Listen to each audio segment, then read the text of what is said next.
Chapter 3. Mother packed an equally large suitcase for Jonas. It dwarfed his small, thin frame, and he had to carry it with both hands, bending backward to lift it off the floor. He didn't complain of the weight or ask for help. The sound of breaking glass and china wailed through the house in quick intervals. We found our mother in the dining room, smashing all of her best crystal and china on the floor. Her face glistened with sweat, and her golden ringlets fell loose over her eyes. "Mama, no!" cried Jonas, running toward the broken shards that littered the floor. I pulled him back before he could touch the glass. "Mother, why are you breaking all your beautiful things?" I asked. She stopped and stared at the china cup in her hand. "Because I love them so much." She threw the cup to the floor, not even pausing to see it break before reaching for another. Jonas began to cry. "Don't cry, darling. We'll get much nicer things."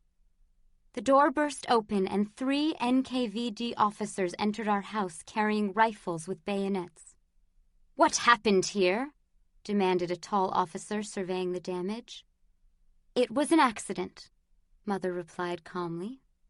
"You have destroyed Soviet property," he bellowed. Jonas pulled his suitcase close, fearful that any minute it too might become Soviet property. Mother looked in the foyer mirror to affix her loose curls and put on her hat. The NKVD officer slammed her in the shoulder with the butt of his rifle, throwing her face first into the mirror. "Bourgeois pigs, always wasting time. You won't need that hat," he scoffed. Mother righted and steadied herself, smoothing her skirt and adjusting her hat. "Pardon me," she said flatly to the officer before fixing her curls again and sliding her pearl hat pin into place. "Pardon me? Is that really what she said? These men burst into our home at night, slam her into the mirror, and she asks them to pardon her."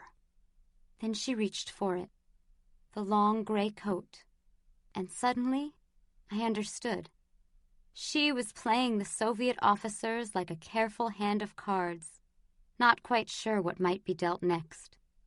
I saw her in my mind, sewing jewelry, papers, silver, and other valuables into the coat under the lining. "I have to use the bathroom," I announced, trying to divert the attention from my mother and the coat. "You have 30 seconds. I shut the bathroom door and caught sight of my face in the mirror. I had no idea how quickly it was to change, to fade. If I had, I would have stared at my reflection, memorizing it. It was the last time I would look into a real mirror for more than a decade.